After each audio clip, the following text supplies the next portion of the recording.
भाग्यशाली हैं जो प्रभु श्री हरि की शरण में हो गए, सच्चे मानिए परम मंगल की नींव रख गई किसी भी कामना से।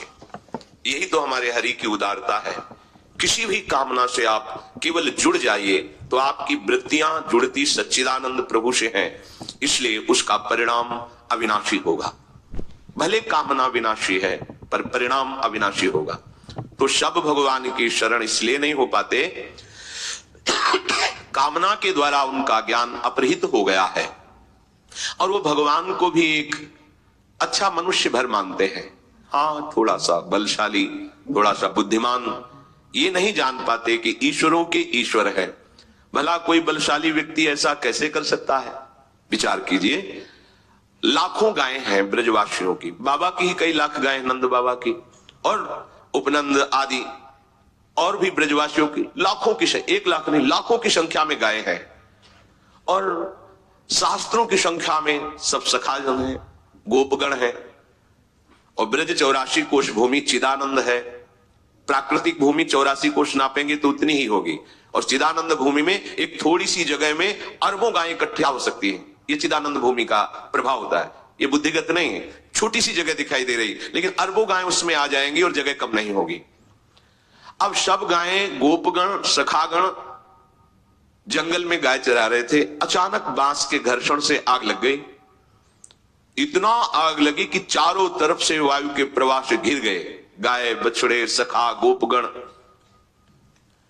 सबने प्रभु को पुकारा क्योंकि सबके आश्रयदाता श्री कृष्ण है। हे कृष्ण, हम इस दावानल से भस्म हो रहे हैं, आप केवल आप ही बचा सकते हो।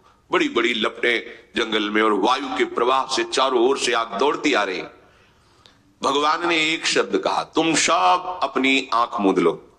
आंख मूंद लिया, बस अपने मुंह में पी गए सारी आग, ऐसे कि पूरी आग मुख में आ गई।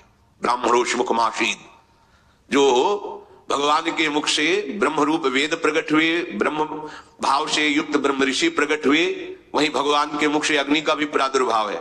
मानो भगवान ने अग्नि के प्रादुर्भाव स्थान में स्थापित कर दिया, ऐसे किया मुख में अग्नि आ गई।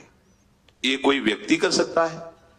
भगवान अग्निदेव प्रचंड रूप दावानल के रूप में है और एक क्षण में 9 किशोर अवस्था वाले प्रभु श्री कृष्ण उस अग्नि को पी गए। देखा कि शांत एकदम अग्नि, सब सखागण आ गए। एक बार ऐसे और मुंजा टबी में आग लग गई, मूंज के वन में। सबने पुकारा, भगवान ने कहा आंख मूंद लो, घबराओ मत। दूसरे ही क्षण में सबने देखा वंशीवट की छाया में विराजमान है। योग माया अचिंत शक्ति संपन्न है, जो भगवान की एक शक्ति है। ऐसे अनंत शक्तियों से संपन्न भगवान है।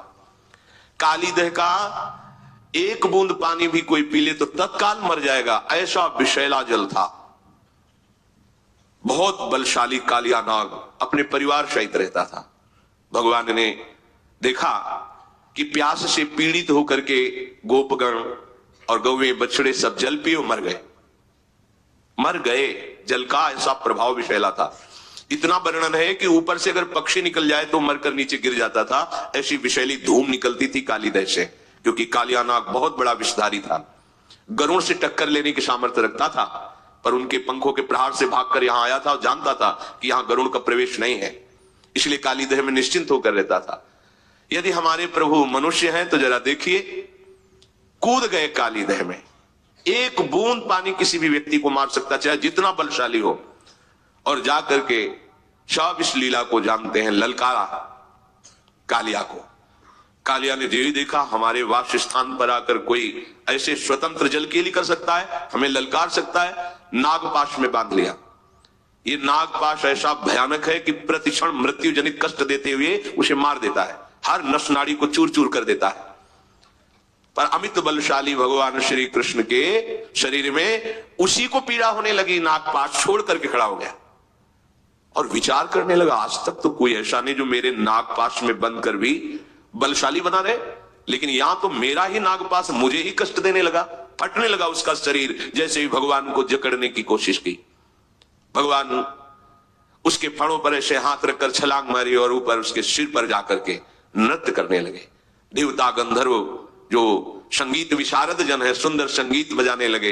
नटवर नागर उनके फणों पर नृत्य कर रहे, जो फण नहीं झुकाता रौंद देते अमित बलशाली श्री कृष्ण।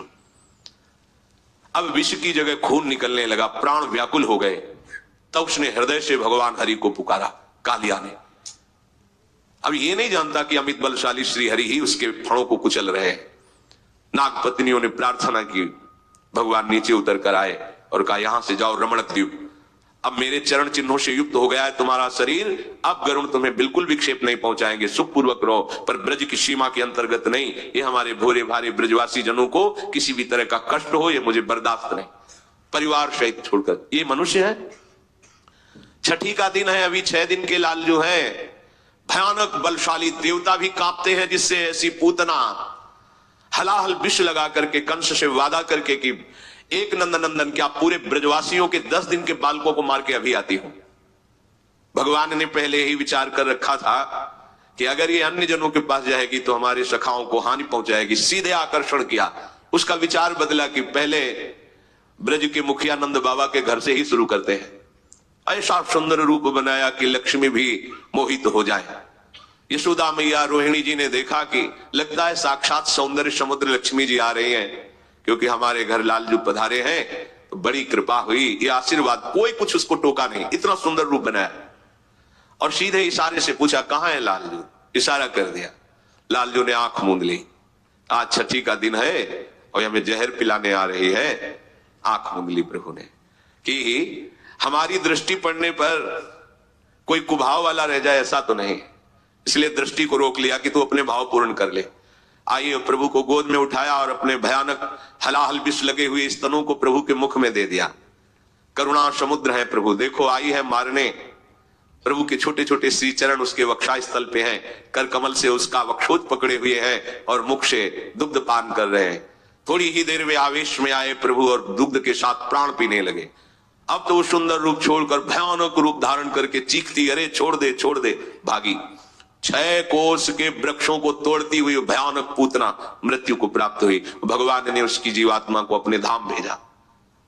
ये मनुष्य है प्रभु, जो लोग इनको समझते हैं कि ये तो कृष्ण मनुष्य है, ये मनुष्य है।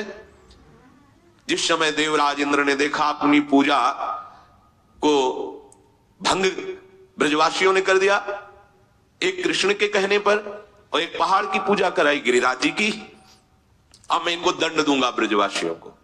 ये पता होना चाहिए कि जो भगवद आश्रित है उसे केवल भगवान ही दंड विधान कर सकते हैं। अगर दूसरा कोई दंड विधान की सोचे तो वो दंड का अधिकारी हो जाता है। भगवत दास को केवल भगवान ही सुधारने के लिए ऐसा विधान रच सकते हैं। त्रिभुवन में किसी की ताकत नहीं कि जो हरि आश्रित हो उसके ऊपर अपना दंड विधान लागू कर दे।